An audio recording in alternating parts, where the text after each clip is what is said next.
So Flow TV morning thoughts family. Shout out to Sash, shout out to JJ. Thank you for being here. Shout out to Nova. Shout out to Sonia Patterson Cares. Thank you for being here. Shout out to the people going out to work this morning. Shout out to the people coming in from work this morning. Extra special big up shout out to the people who work multiple jobs. I have the utmost respect for you. Shout out to the retirees, the entrepreneurs, the stay-at-home moms and pops, the people who still have not found employment yet. Some people having it really rough. Let's not forget about them. Keep your head up, man. It gets better. It gets greater later. All right. Long as you don't crack under the pressure, it gets greater later. Shout out to each and every good, clean-hearted person who wants good for others as much as you want good for yourself. That's my favorite part because enough people miss that. Let me say it again. Shout out to every good, clean-hearted person who wants good for others as much as you want good for yourself. I didn't say you want a little bit of good for others and then you want really, really good for yourself. I said to those who want good for others as much as you want good for yourself. So when you pray prosperity and happiness over your own life, you're doing the same, and wishing good for yourself, you're doing the same for others as well, right? You're a good person. Big up to you. Manners and respect, people, and thank you for being here. Shout out to Troy Stars Trucking. People, if you've not been over to Troy Stars Trucking channel, I'm still touting that in the new year. Shout out to my brother Troy. Go and support his channel. Please just click on the channel and link up and see what he got going. I won't steer you wrong and I won't send you to a Bugoyaga channel. All right. Now, most of the people here in the morning time are progressive, productive people. They're up early in the morning. They're out to get their bread. Work an honest day. I'm on my echinacea this morning. And we're here. All right, man, big up some more people. Alfred Benjamin, big up yourself. It's hump day. To be honest with you, I don't even know what day of the week it is. You're saying it's hump day, so I know it's got to be Wednesday. But I didn't check what day it was, and I don't know. Have you ever had one of those weeks where you don't know what day it is? You're just going through the motions and going day to day, just getting stuff done. This is where I'm at. This is where I'm at right now. I got a lot on the table. I got a lot to think about right now, and I have a lot going on. And I'm sure a lot of you do as well, so you can relate to that. You don't know what day it is until somebody said tomorrow, Friday, you know. You go into so-and-so, and you're like, tomorrow's Friday? Why did I think it was Tuesday? That's something there. All right, so it's hump day. Happy hump. Let me check and make sure before I go off. Yes, it's Wednesday, January 6th. Happy hump day to everybody who was out here getting it, man. Get over the hump so we can get on to the weekend. All right. I saw a circle, and the circle had a guy on a bicycle, and he keeps going around the circle, down on the flat parts. He's riding the bicycle, and he's laughing, passing on the flat part, and then he's struggling going up the hill. And then he goes around and comes back around, and it's the same thing every day. Every day. And the caption said something about you can't wait to stop living like this, or you need to stop living like this. And I thought, damn, I've been living like that for a while, you know. That's why I encourage entrepreneurship, so you can have a little bit of freedom. Otherwise, we're on the Ferris wheel, man. We're on the Ferris wheel. That's why I have the utmost respect to people who get up and go to work. Get up and go to work. We live for the weekend. We live for 2 days off. I have the utmost respect for you because enough people out there say them nah do it. I'm not gonna work no 9 to 5, dog. The money too small and them kind of something that I every day, man, get up and gone and they go slave about myself. They're on the slave ship. I have the utmost respect for you for having the discipline to get up on a daily basis and go put them hours in. Whether the check is big or the check is small, it's an honest bread. I remember, I know, we said this. We don't want to walk around in our life having to worry about who is coming after us, who we did wrong to get a dollar, or extra dollar or two, and all that. So yeah, I prefer work hard. And even if the money a little bit, you know, granny tell me say, every mickle make a muckle, so I'll go and put my little bit together until my little bit becomes a lot. Me no in no hurry. I remember cutting hair in Brooklyn, New York, and there was this one brother that came from Jamaica and him get rich quick as him come. By the way, his name was Two Piece. I told this story before, but you might have not have heard it. And they call him Two Piece because when he came to America from Jamaica, the man come and pick up two guns, and he was known for having these two guns. And you and him get a nice motorcycle as soon as he came, and is one of them people there where I don't know if they was paying him to do hits and all these other things, but he was very feared. And he had just came from Jamaica and landing in Brooklyn there. Two Piece.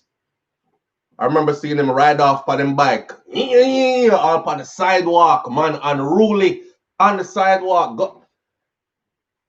The breeze blowing up his shirt, two guns showing in his back, and I'm like, look on this idiot, the boy I come here foreign for dead. Okay? But his riches came quick. And because his riches came so quick, everybody was on him. And from them time that I was like, yo, it's exciting to see the good parts. I haven't heard about him since. So I don't know how him life turned out. Maybe he changed his life or maybe the streets got him. But anyhow, the point of my story is this. That man was paranoid as ever. He came into the barbershop to get a haircut and he would sit in your chair. And as a barber, if you turn, you know, when you're in a barbershop and you cut somebody here, you know, so you turn the chair so and get to the other side of the head. You don't walk around the person. You turn the chair to where you're cutting. That's how you do in the shop, right? Well, this brother, one day me turned him chair and turned him away from the door. And the man act like he wanted to fight me and get some man. Yo, turn around my BBC varsity chair, you. Yo, no, Dread, seriously, yo, put me right there, so. And he was just facing the door the whole time with his hand in the pocket of, and I know it's a gun in there, with his hand in the pocket of his coat like this, and he has to face the door. People, I can't tell you, that's one of the fastest haircuts I ever did.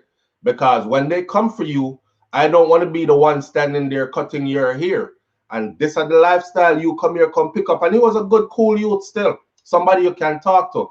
But he was paro as ever because of the lifestyle him come pick up. And I was struggling. When I say I was struggling at the time.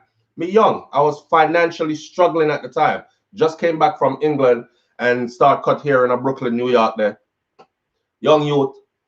You know, I get my money in our barbershop and I'm meeting a bunch of different people, and I'll never forget that.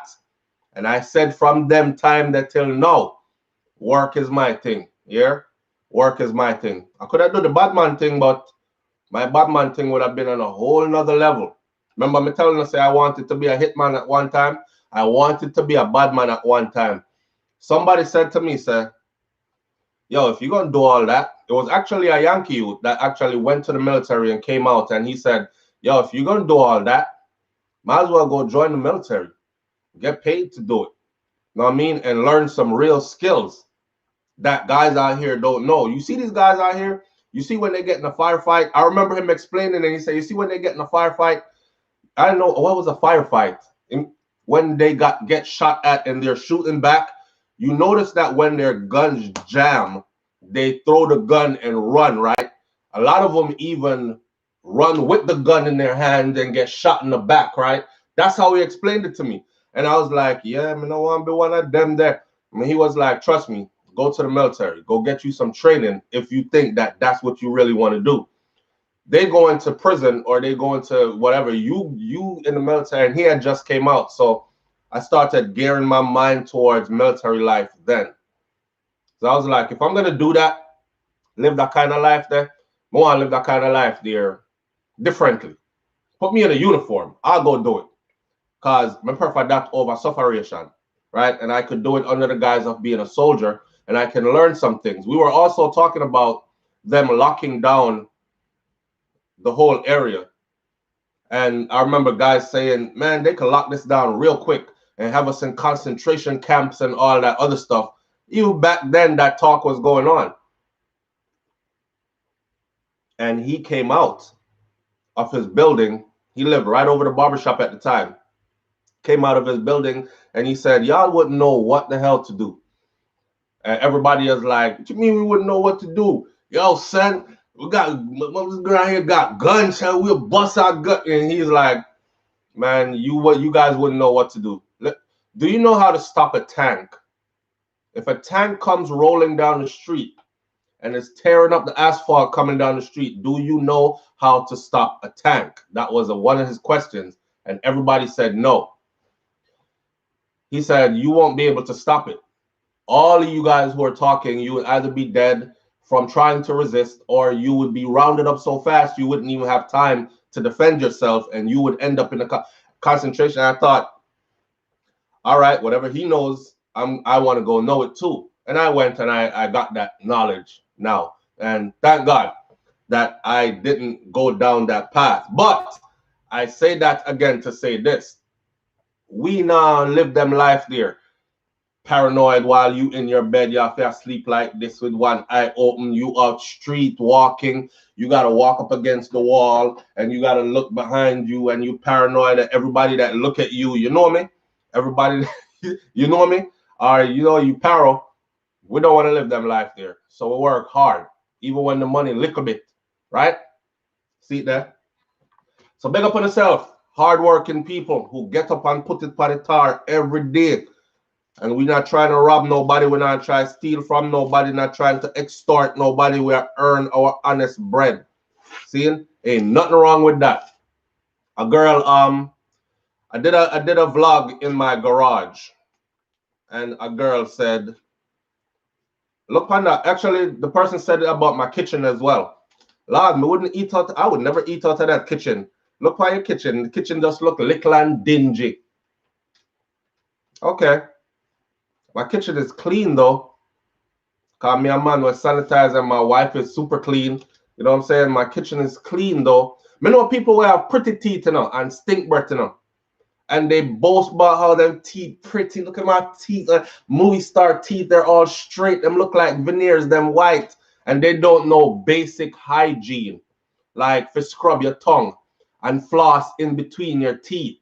You know what I'm saying? And when they talk, their breath kick off one side of your face, but they're showing off pretty teeth. The same way for the people with them big, pretty kitchen. Some of them boasting big, pretty kitchen. There's a principle in this. Walk with me. There's some of them with a boast big, pretty kitchen, and it's somewhere you wouldn't want to eat out of, because if you're going there and you can probably even see the salmonella with your eyes. Yeah. And then I did a vlog in my garage, and the next person. Look on the garage, how it lickle. What kind of garage that it lickly?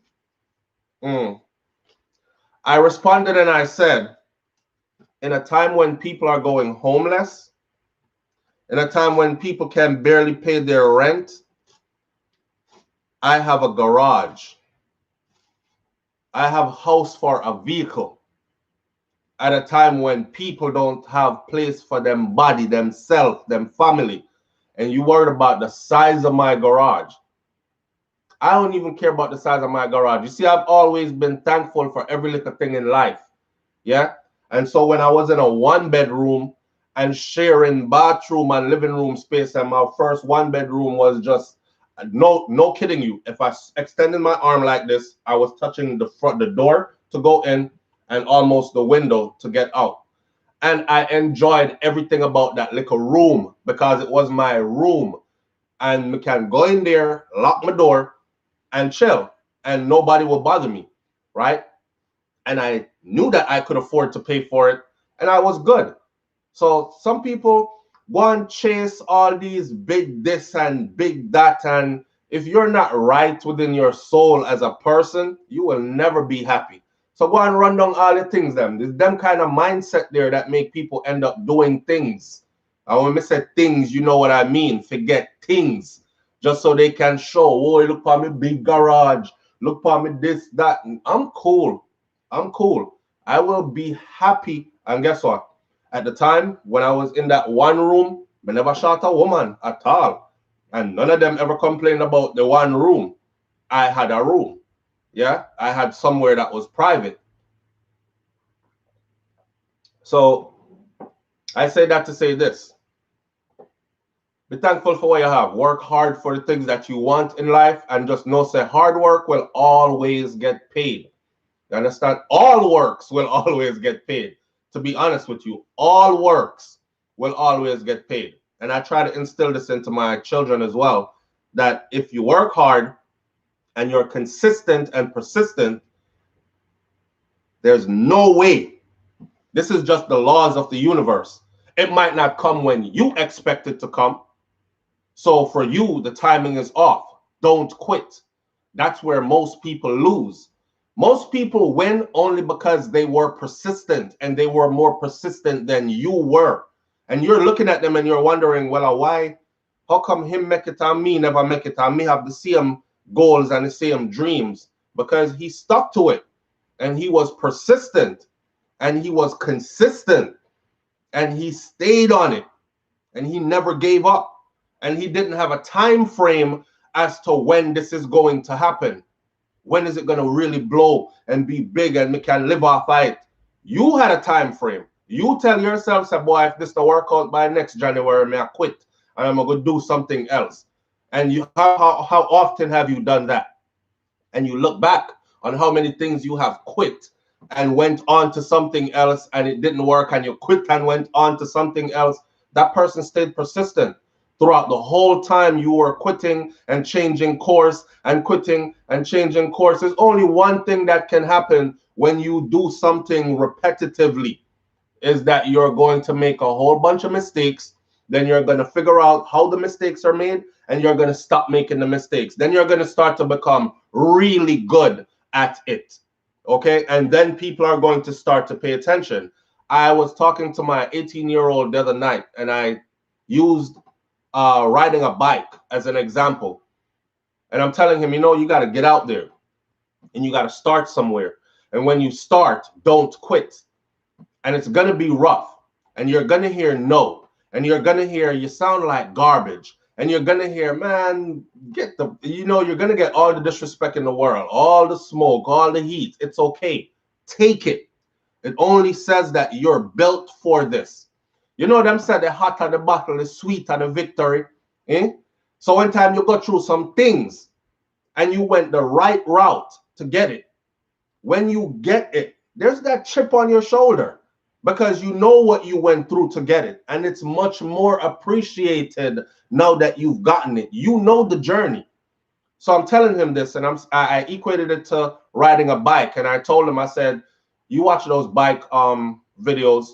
You see the wheelies, popping wheelies. You see you know what I mean? I seen a dude on the highway with a four-wheeler up in the air, straight up in the air, and he waving one hand like this. This is on I-95 down in Miami, heading down to South Beach. Now, this is a piece of highway where car fly past you and you shake. Boom! 100 miles per hour. Every time we go down there, a luxury car is like a Ferrari or something right off into the wall. Because they take it, and he's out there full speed. And the average biker who wants to learn how to wheelie, he didn't start out on I-95 going 90 miles an hour, throwing the wheel up in the air. He started out probably in his backyard. And the first time him go ying, the bike fling him off. But he didn't stop. You understand? He didn't stop. And I was watching a biker documentary, and it's the same thing the little youth said. He said, all my other friends, soon as they fall off their bike, they park it and they go in the house. Not me, because I'm going to get it to 12 o'clock. And 12 o'clock is what it's called. It's a documentary out called 12 O'Clock Boys. And this little boy is trying to get into the biker group called the 12 O'Clock Boys. But in order to get in, he has to be able to raise his bike all the way up doing a wheelie. Them don't want no half a wheelie, You got to raise it up like the hand on the clock, straight up while riding, 12 o'clock. And little man is determined. He said, when all my friends, soon as they try wheelie and they fall off their bike, they run inside their house and they park the bike. Not me. I fall, I hurt my look. I chipped my elbows, my knees. I don't hurt my back. I get right back on it. That's the principle in life right there. You're gonna fall. We trying to wheelie out here, but we babies. So we taking our time, right? And we learning. One day I'm gonna throw my wheel straight up 12 o'clock and everybody's gonna look and be like, blow, what's so flow? Oh, him can do that. But I know the journey that it took to get to that. May I put in the work. And I advise everyone else to put in the work as well. All right. That's how we do the thing. We don't want no hurry come up riches or nothing like that. We're good. We prefer life over everything else, by the way. And oh, my brother TriStars. Thank you, Troy. I didn't see it. I appreciate you greatly, man. TriStars Trucking Vlogs. This is what I'm talking about right here. And not just for no donation or nothing. I was shouting his channel out before all this.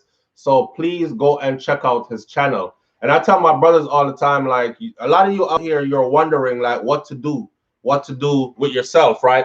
I'm looking to see, because I'm one of the people that wish good for others as much as I wish good for myself. So when I see progress and productivity, I not only big it up, I point other people in that direction as well. Yo, go over Dessa, go check out, because you don't have the knowledge, right? But you're interested, go check it out. Trucking is a lucrative career.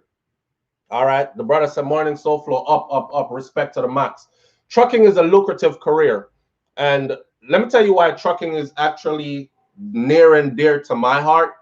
Is because my little brother that I lost at 23 years old, I was the one that had to go identify his body on his 23rd birthday, the morning off. And I can go through the whole telling you about how when I had to go tell my mom, and I never seen a woman do like my mom literally ran headfirst into the wall. Bow! And friggin' almost knocked herself out. That's how, this is her baby though, right? But trucking was his thing. And he knew that from before he left school. So he went into an apprenticeship program, and then straight out of that, he went right into trucking at 18 years old. So by the time he was 23 years old, I still have, after he passed away, nobody wanted to touch his stuff because it's too heartbreaking, too much memories and all that. I still have all his stuff packed up, right, in a bin, a sealed bin. And every now and then I go in there and I look in there. And when I look back and I look at the checks that my brother was making at such a young age, I look at the checks and I'm like, this looked like somebody's month's salary. And this was his check, his weekly check or bi-weekly checks, right? So, and his dream was to own his own truck and then start his own trucking company. So I'm kind of living vicariously through a channel like TriStars Trucking Vlogs. I go over there and I sit in and I watch. And I think like, wow, if my brother was here, this is exactly what he wanted to be doing. So it's kind of near and dear to me, deeper than me just saying, yo, go check out TriStars Trucking Vlogs. It's more to it than that for me, because that's what my little brother was. He was a trucker, right? And he never got to realize his full dream potentials because he couldn't hold on. Well, we understand more now. It wasn't because he just couldn't hold on. It's because he was affected. He was affected by mental illness. He was afflicted by mental illness. And we didn't know how to deal with it. And he didn't know how to deal with it because he was the one that was going through it. And it turned out like how it turned out. So for my brothers out there, even sisters, I've seen women on the road trucking. I was surprised. But it's a lucrative career field. And it's something, if you really have an interest for it and you really want to get into it and you're here, then go check out TriStars Trucking Vlogs, because he takes you in depth and his videos are clean and he is well spoken. It's not a channel where you're going to not understand what he is saying. And I love the fact that it is well put together. How he edits his videos, it's well put together. It's clean. The visuals are high quality. The sound is high quality. Everything. So you can definitely learn a whole lot from him and his channel. I go over there and I live vicariously through Troy, where my brother would be now. You know, when you lose someone as close as that, this is my brother, same mother, same father. When you lose someone, it never goes away. The hurt, the what ifs, they never go away. I go outside at nighttime and there's this one particular star, and I swear it's my brother, and I talk to the damn star. And I'm sure if my neighbors are out and I'm not seeing them and they're seeing me, they probably say to me, he crazy. Yo, you know the army vet that lived next door? He crazy. You see the big infantry thing on the back of his red truck? Yeah, they go away and they come back crazy. Have nothing to do with the military. I'm out there talking to the star because I think that's my brother. And that same star shows up at that same spot every night. And all the other stars are scattered around. And that star separates itself from all the other stars. And I swear it's him. And every year, when the weather changes, a blue jay comes to my backyard. And I'll be sitting out there in my backyard, and the blue jay will come in and it'll get really close. And it'll just stay there. While I'm thinking about my brother, the blue jay will come in and it'll just sit there. And I just start talking to the blue jay. And the blue jay is reacting back as if it's responding like it's my brother. And I'm like, you know, the soul, real talk, their memories always live on. Boy, Stacy, I don't know. You can laugh out loud and laugh till I cry, but may I tell you some real thing, may I tell you. You know, those who don't know it, don't know it. You ain't never lost somebody close. You'll never understand until you do. Until you do. You'll start to see them everywhere and everything. I see other people that look like my brother all the time. And I just stare at them and they're probably looking at me like, yeah, what are you staring at me like that for? You know, I swear that's my brother. Boy, you look just like my brother. You know, you'll never understand until you actually lose someone that's that close to you. So shout out to Troy, man. I go to your channel and that's something that nobody knew. So I go to your channel for that. Not only because you give good information that I think that's why I send other people there, because it's well put together, very informative. You're very detailed, Troy. You're special in your delivery and what you do and how you do it. That's why I send other people there. This is me pointing people in a good direction and wanting good for others. Like I want to see someone who not doing nothing and I link me behind the scenes, yo, so flow, you know, in the body where I hire me, I look at work, you know, and this and that. I get a lot of hit ups. So I'm pointing you in these directions. But I go to the channel because I'm living vicariously through Troy as if that was my brother, right? And I see him with my brother this still with the beard and everything like that. I don't know, Troy might shave off him beard at one point, but how he is now is just exactly how my brother was. And from me find the channel, I watched one video one day because I was thinking about my brother and trucking. And I'm like, yo, this brother look like about my brother age group and everything. Let me see what this is about. And I started watching it and I was hooked on the channel. I went from one video to a next video to a next video. Before I knew it, I was on the channel for like an hour and a half, 2 hours till I caught myself. So I was like, okay, I have to subscribe to this channel and I have to share this channel as well. So that's why I go to the channel. For those of you, let me say it again. For those of you who have never lost somebody close, you might think it sounds crazy when I say talk to the blue jay or look up in the sky and talk to that one star. But believe me, life is like that. You will get your turn to understand what it is I just said to you. You'll get your turn. All right. And you're going to revert back to that. And I said, boy, I remember when SoFlo did I talk to star and something and you never know say would I catch me like this. Yeah, you will, because that's life. That's life. We all have our time to go through the same things. It's just that I might be going through it now and you not yet, but your time will come. All right. And when your time will come, I will probably be on the healing end of mine when you fresh with yours and you ain't never experienced it before. Some of us have experienced multiple losses and they all hurt and they hurt differently. As long as it's somebody that was tight and close. But a life, yeah, man, life. And we have to deal with it. Yeah. All right. All right. Magdalene Thomas says, true talk. My boyfriend died by drowning at 19 years old. And for over 10 years, he was always with me. I could smell his perfume all the time. Yeah. My wife said she saw my brother in here. And when she described, she had never met my brother. And when she described what she saw, she described my brother. And this is in my house. So you know a brain start burn a brain start burn sage and all these things.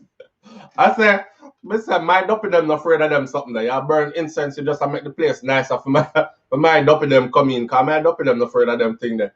But she was like, hey, I'm telling you, I swear, and right there at the door, he's standing there.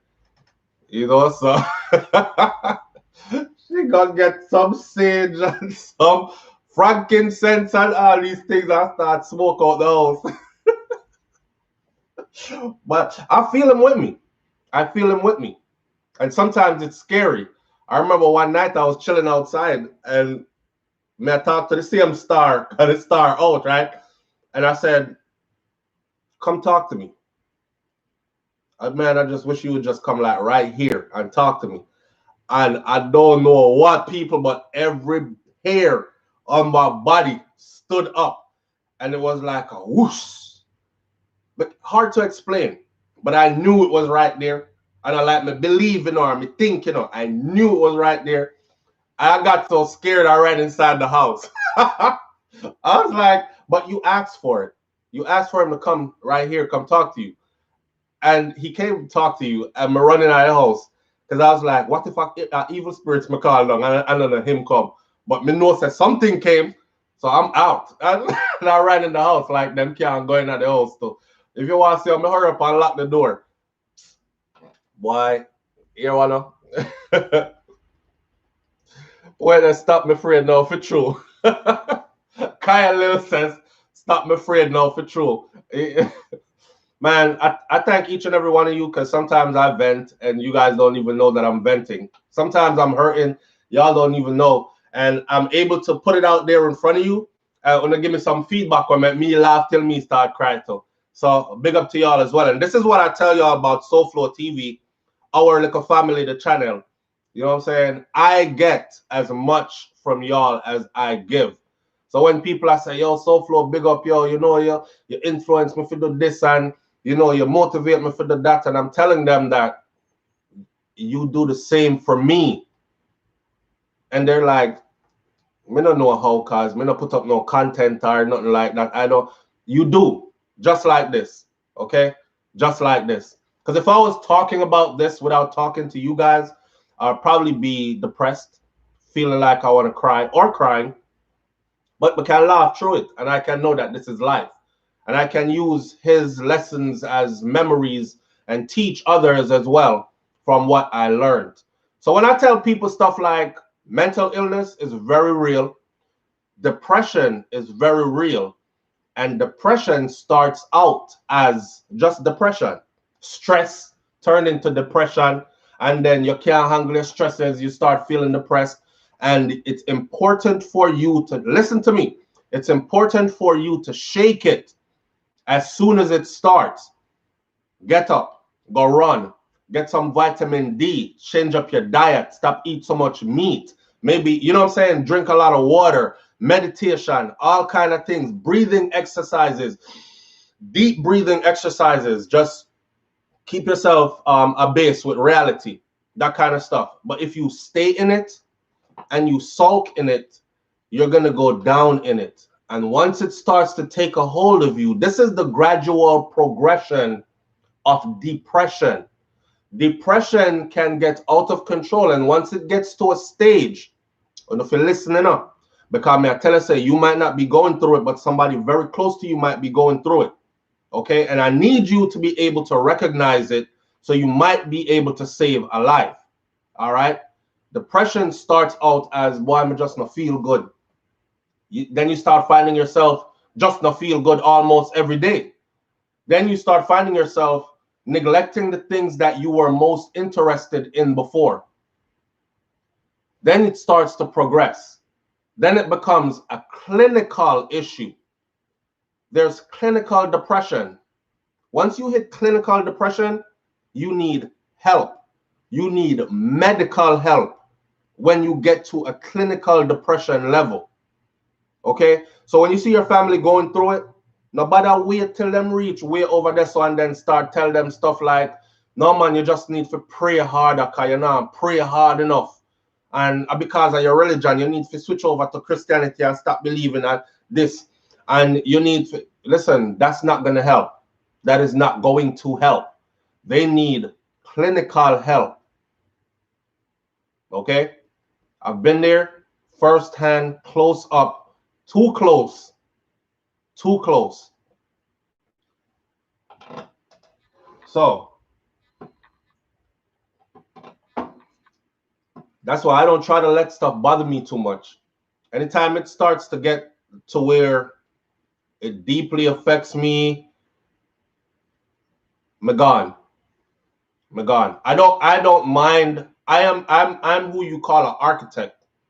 Architects destroy and they build and then rebuild. So if I'm building like life right now, I have no problem tearing everything down, going about my business and reconstructing, reconfiguring, and rebuilding. But this right here, my world, my dome, it has to be okay. It has to be okay. Because once this chipping up, once this licking on, a lot of people feel like, them thing that can't happen to me. Me strong in my head. Me strong in my mind. Yeah, man. Keep talking that. Just remember that no matter how strong you are, you're only human. Okay? The whole always stand up in front of gun and me talk about me and run and you talk about me tough enough. My kid strong. Me can't take anything. I bet the first shot fly through you. Life gone. It's the same for everybody. You ain't no different. Okay? You're not no different. So don't separate yourself. Work on yourself. Make sure it don't reach you. That's what me I say. Make sure it don't reach you. Now, we have some other topics to talk about this morning. This ain't even what I wanted to talk about this morning. I just got carried away and was led in that direction. So thank you for bearing with that. All right. So this retired correction superintendent that was found dead. I just switched topics, so I hope you switch with me. All right. Nikki True Prince says, so true, so flow. Yes, Nikki, because we talk true life things, you know? We talk things that happen for real. We don't make stuff up and we not guess. A deep lesson, like, yo, we can't explain to anybody what it feel like for go see a sibling laid down like that. But there has to be a lesson in it. There has to be a lesson in it. He taught me the hardest lesson in life. You know the lesson I learned from my little brother? Is that love is not hard. Love is never tough. You know, some people talk about, yeah, beat up the picnic. You're like, why you beat the picnic like that? May I give him tough love? No, you're not. Love ain't tough. Love is not tough. If you could beat a child, cause you have to beat into him where you need him to know, then that means I could punch my wife in her face then when she's not answering, when she's not doing what I need her to do, right? Because that's love. That's tough love. But how come we're able to separate the two? You touch your wife like that, you're a big, dirty, nasty, junk crowd, woman beater, blah, blah. But then, that same woman that can beat up the picnic. You see all your daddy and you know, help me with nothing around your feet. Move right. Oh, I may give him tough love. That's not tough love. Abuse is abuse. Thank you. Abuse is abuse. And love is love. Love is never tough. Matter of fact, there's a reason why we came to this morning. Love is never tough. Anybody that deal with you huggish and rough and cross and miserable and tell you about them love you, they're lying, or they don't know what love is. Love is never tough. People who love you will deal with you with love. Okay? It's that simple. We try to complicate life, but life ain't really that complicated. That's why we get in trouble a lot of the times. Because we get with people that are abusive as hell, then we try to make excuses for them. No, I just saw him talk. I just saw she stay. You know, but me love her anyway, or me love him anyway. No, you're being abused. Look in the mirror and say, hey, idiot, you know, sister, you get abused. Leave. You're being abused. And that's why people stick in situations about tough love. Love ain't never tough. Nothing about love not tough. Love is soft. Love is tender. Love is kind. Love is forgiving. Love ain't tough. You know what's tough? Dysfunction. That's tough. Sit your behind in a dysfunctional relationship and you'll know what tough is. Okay? Go around some dysfunctional people or try to love some dysfunctional people and you will know what tough is. But love ain't tough. Love ain't never tough. When you love somebody, they can say the same stuff to you 100 times in a row. And all when you're tired, I hear it. You're going to cock your ears that way there and listen again. And you're going to listen to them remix the same story 100 times because you love them. When you don't love them, you're going to cut them off and you're going to be like, all right, man, me hear that already enough. Or you're going to start dodging their company. And then I text you, yo, yeah, come through later. Yeah, man, may I come, and you don't show up. Or you're like, yeah, me busy, and you start making excuses. And then you start talking about them to other people. Every time I go around them, I talk about the same thing. I'm tired of go around, they go hear all that, yeah, man. Let's draw away from them people there. You know what I say? Love is never tough. I'm going to tell you something about words as well. Words are powerful. And I remember Capleton said words, when you speak words, they go out into the universe and then they take on life. Flesh manifests itself in your life in flesh. Hassel, Daniel, thank you. I appreciate you. So we have to be careful of the words that we speak about other people, because sometimes we claim so we love some people, but we are dysfunctional ourselves as well. And we come up with this tough love thing. So we run there talk about, yeah, you know, see him look like him now come out to nothing. Me say, me not like it, you know. The boy could have do better than that with himself, you know. And do you know that? Do you know what you're doing? Do you know what you're doing? You're actually casting an omen over this person's life. You put negative energy in the air that will get back to them, that they are going to have to fight off in a spiritual realm in order to get forward. So if you really love somebody, speak words of kindness about them. Speak words that will strengthen them. If they're not going in the direction you wish them to go in, speak positive. So they will pick up on that positive vibration. This all run by vibration, brethren. That's why some of us are so in tune with vibration. You step into a room and you could feel the negative energy and then you're cut. And you're like, okay, something not right in here. And the first person you pick it up and you're like, yeah, may I leave? You know, you could feel vibration because this whole thing is run on vibration. All right. So love ain't never tough. No make nobody tell you about love tough and then abuse you and then tell you later about them love you and then abuse you again and tell you about them love you again. Love, you find time to communicate with love. Even in a relationship, when you see two people start argue to the point where them start call each other all kind of names and they start tell each other, send the husband, send the wife up on that so, and the wife send the husband back up on that so, and you're big, you know what, and you're dirty thinking, you know what, the love is gone. Ain't no love there. They're trying to hang on to the relationship for relationship's sake. Maybe just so they can say to other people, well, we've been together 10 years and it sounds good. But that love, they're gone. And they're going to have to either rediscover that love, if there was love there in the first place, or they're going to have to discover real love, or they're going to have to break it off because a beer abused that.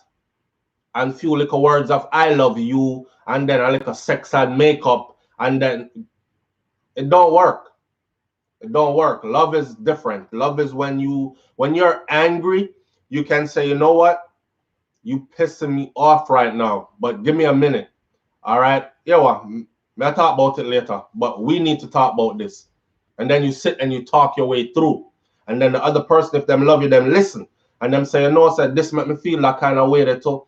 But it's just because I so and so and so and so. And you know, and you come to a mutual understanding.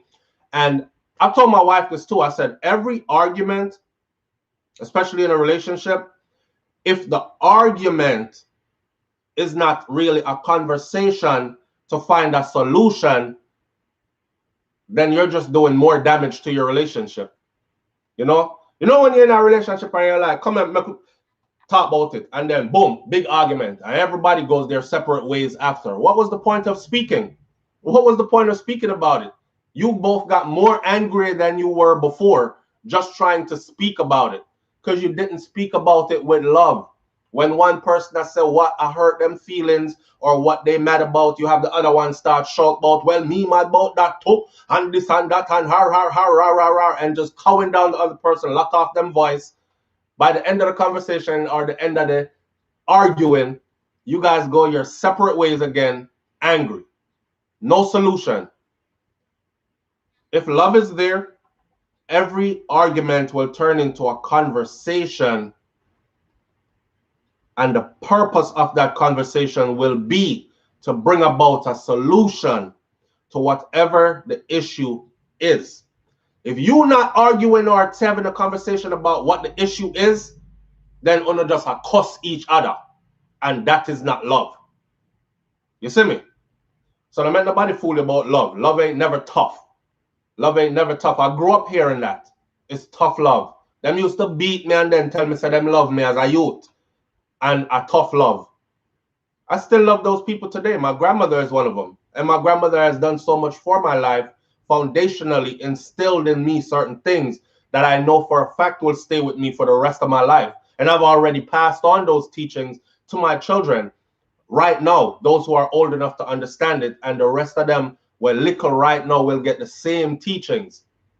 But this is somebody that loved you. They provide food and shelter, and they will hurt other people for you, but they themselves don't really know how to really love you. My grandpeople, I'm come off like, remember, you know, Jamaica got through sugarcane plantation days and rough slave master living and these kind of things. So that hand me down of abuse and neglect and then tell us I love you, it's in us, and it takes a conscious mind to actually give effort towards breaking that cycle and not passing it on again. The easiest thing I want to do sometimes is just grab Kai. You want to see Kai? My little man is like active times 10.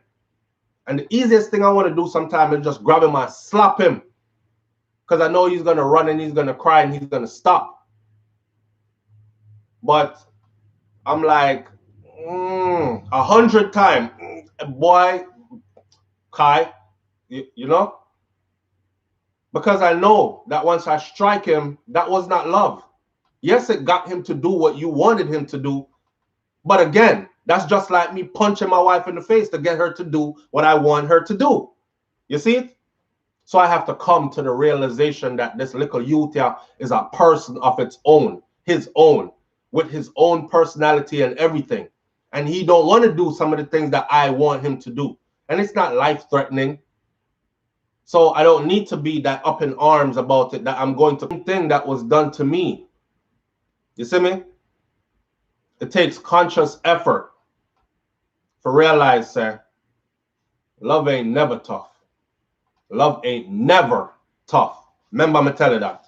So anybody who I tell you about that was tough love, they either don't know love or they're one of those that was indoctrinated into that madness. But love is never tough. And anybody I try tough love you, get out the way quickly. Okay? All right. So the other story now this morning is I found it rather interesting, because wifey again said to me, babe, you see what happened? You pay attention? The story that we did about Michael McLean. and Michael McLean put out this video. Now remember, you know, first of all, you're behind bars, you're in prison. It's contraband, meaning it's illegal to have a cell phone in prison. He obviously has some kind of pull behind bars because he was able to get a cell phone, a high quality cell phone behind bars, and him talk. And him say him no have nothing to lose at this point because them done give him 6 life sentences. Boy, the way the man I sweat in there, and I'm a person that sweat easy. And the way I'm sweating at the video, me I say, me know say in there hot enough. It look, the prison them look like he's in a dungeon. This ain't no foreign prison where like a AC might have run in the building because they have to keep the COs cool and the prisoners get to benefit from it. All right, Jamaica prison different. It's like you get dashed in a hole. You can't see the clothes them hang up behind him. You can't see the bucket, the pail them. You know what those get used for. Because no flush toilet not in there. But he's in there and he's talking his talk on video. And he's calling heavy names.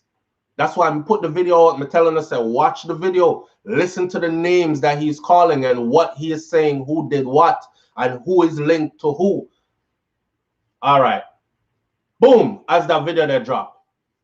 2 correctional officers arrested for found to be connected to smuggling contraband into the facility, right? I say, wifey first put me onto it. I say, raw. Things are heat up. Next day, bam, retired correction superintendent found dead. Hanging in his house. In his house, in a prominent part of Jamaica, I believe up at Cherry Garden him live. This is no coincidence. This is connected. My prediction is they are going to get rid of him.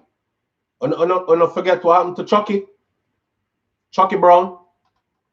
Chucky was the officer who lifted the lid off of everything, the extrajudicial killings, and said in the man called some name, right? And he implicated himself as well. He said, look, me I tell everything, okay? Me not even now subtract myself from it. Me I tell you what me do. I'm going to tell you who I did what to. I'm going to tell you who me and who got on which works and what. And I'm going to tell you everything. And he spilled guts. Why he was the only one that got hit with a life sentence and the others didn't even make it to court. The others aren't even under investigation. They just say, yeah, investigations are ongoing on the other names that were called. Because him called some big, heavy name. And he let the man speak in details, fine print details. And me say, me no say to come. It was right after that happened, I said, I want Indicom there for. Because at Indicom him got to. And Indicom didn't even have the power to make sure that all those names were properly, thoroughly investigated. They just shot the messenger. That's all they did. In this case right here, when man I talk about Mr. Holness, Andrew Holness, listen, how would I get out at 19 times? How would I get out? Each time for 6.5 hours. He's supposed to be in prison now. I do a life sentence and the man make video from behind bars. Just the fact that he's making videos from behind bars is telling you that I have access to things in here that are contraband. Okay? You see me, I talk to you about a video, right? You see the video clear, right? Look around me. I prison me there. Right? I've been out of here. Me leave. Me dress up nice and go out. Go there with the woman and the woman them don't even know. Say a prison me live. A life sentence is me I do. He ain't no dummy. You see that piece of the story there where he called that police officer name, where give him the gun, and him said he held on to the gun for about a week because the police now start saying, me have to get back the gun, me have to get back the gun. Me don't know why me give him the gun. It was one of those cases where the man said, me don't have nothing to lose. What you do, kill me? You got to tell me which part of my money I got, and I'll give you back the gun. But he left trails. I'm not saying he's innocent. I'm not saying he's innocent, but I'm saying other things that he said, I see the dots connecting. I may say people going down. The man said, go to St. Thomas, and there's a particular tree. When fire, tree shot up in the tree. Bang, bang. And him left the spent shell them around there. So I don't know if he gathered them up and buried them there, marked the tree for evidence later. If you don't believe me, say I've been out of here, drive me go to St. Thomas, let me show you the tree. Dig up the friggin' spent shell them. See them here? See there? How me would I find this? He has videos, he claims, right? When he got out. Some people say he went from, I saw one vlogger saying he went from guest house to guest house. That's not what the man said. This is a wealthy businessman. He was. He owned guest houses. He said he was at his guest house. And he sat by the pool and he did videos there. And he have those videos in file, hidden. So anybody who ready to test the waters, he can pull them out and show them. I was supposed to be in prison, right? All right, so watch that video, yeah. Now me that. Sitting by the pool at this guest house. Look how I'm dressed. Do you see what time this was? Do you see what year this was? Do you see when this happened? I was supposed to be behind. If all of this ever add up, then some big name people are going to be going down. This is no coincidence. This is no coincidence. I'm going to wait, see what comes out more, follow it up some more, but it look away. And more names are going to be called and more things are going to be going down. Just pay attention to the scene. But so far, I watched the chain go as soon as the video dropped. Next day, 2 correctional officers arrested for smuggling contraband. They are behind smuggling contraband into that facility. Very next day after that, retired correction superintendent found dead, hanging in his home, in his beautiful home. A cherry garden, babe? Yes, they're cleaning up. You wake up, Miss Lady? Yeah. She been so tired lately. She been, if you don't, you know what, we should do a whole video about relationships. I know I randomly switch topics, but boy, life and work, you know. My brains remember one time we never have chicken or child and we just so much has changed, but it's all beautiful. It's the beautiful struggle.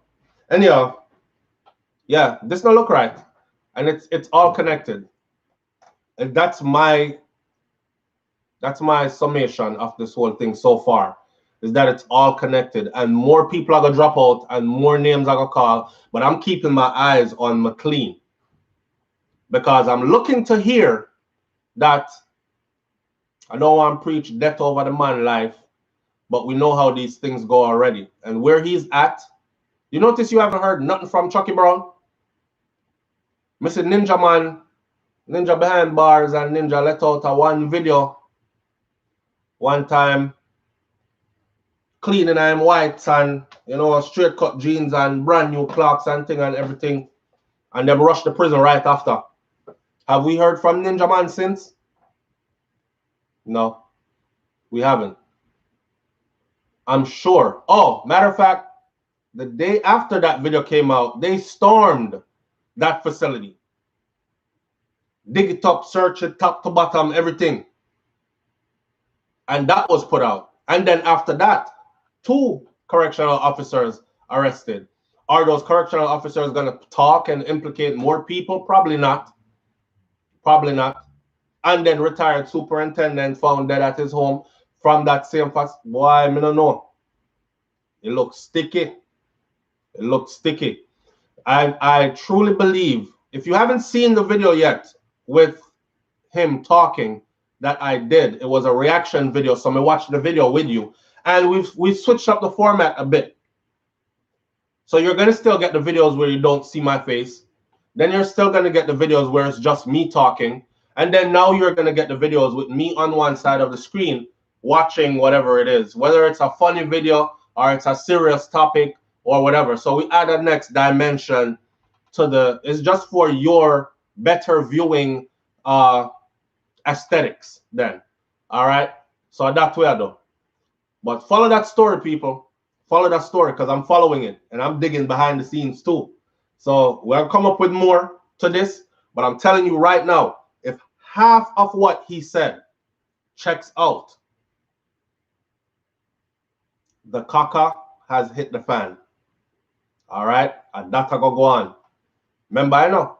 Andrew Holness name call up in this, you know. Paula Llewellyn name is all over this, you know. This is the DPP, Director of Public Prosecution. Some other hefty name call up in this. The man even call up the Don of certain area that is connected to why some of them things I'm even afraid for just repeat. Because when me there in Jamaica, like I say, me like to walk around with my head on good and heal up my people them and them heal me up. And no, sir, me not bust out no man's secret. I'm talking about what's already in front of us, where the world has already seen it. Seeing? All right. Yeah, me I give my head back. Gaza did. You know, we have to move. It said, be wise like the serpent. We have to move a certain way in these times. All right. Yeah, call Paula Llewellyn name. Go look what he said about Andrew Holness in there too. Go look what he said there too.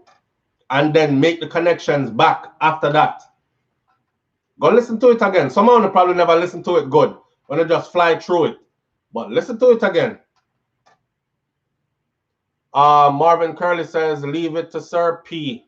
Big up to Sir P. Whoever Sir P is, I don't tune in, but a lot of people keep saying leave it to Sir P and Sir P this. Me talk about when I want to talk about family.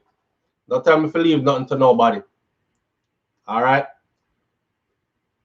Don't tell me to leave nothing to nobody. Anyhow, it's the top of the hour for us, and we are going to end the show right here. We'll catch you tomorrow morning on SoFlo TV Morning Thoughts. For those of you who have not listened to it yet, go, just put up the video. Was it yesterday? Yes, yesterday or the day before yesterday. Go and listen to what he said. Listen keenly to what he said. Take your pen and paper, mark down the names them that are called, and you will start to see dots connecting. That's all I'm going to say. And I'm going to leave it right there. All right? Bless upon yourself, man. And like I said in the beginning of this video, we get up and we work hard for what we want. We don't want no easy life. We want easy life after we've worked for it. We don't want no easy come, nothing. And we're not grudging others for what them have need, because we don't know how them get it. And like my granny said, I don't know how them get it, and I don't know what them have to do to keep it. So me turn my eye them the next way upon the next man things. All right? May I work for my own things. Through hard work. That's all. So again, it's a new year. For those of you who haven't caught it yet, Happy New Year's. And I continually pray blessings and health and strength over you and yours. All right? One love, people. Catch you tomorrow morning. Me here. Thank you. Oh, babe, you're dead. You're coming late, babe. I'm asleep. So manners and respect to each and every one of you. And thank you for tuning in. And we will be here. God spare our life. And that's what my grandfather used to say, no, God spare our life. You see how they instill stuff in you and it stays with you? That's what my grandfather always said. So once Clevia come and so later, and he said, yeah, man, me see that God spare my life. Because he's conscious of the fact that he is not in control of time. And between the time him tell us that he might go meet you there, or he will be there on that day, God might have a different plan for his life. And he might not make it there. You see that? That was deep. Me not understand them thing that when me I grow up. But me get it now. So now me say, God spare my life. If God spare my life, definitely see you tomorrow morning. All right? Manners and respect. One love. Peace.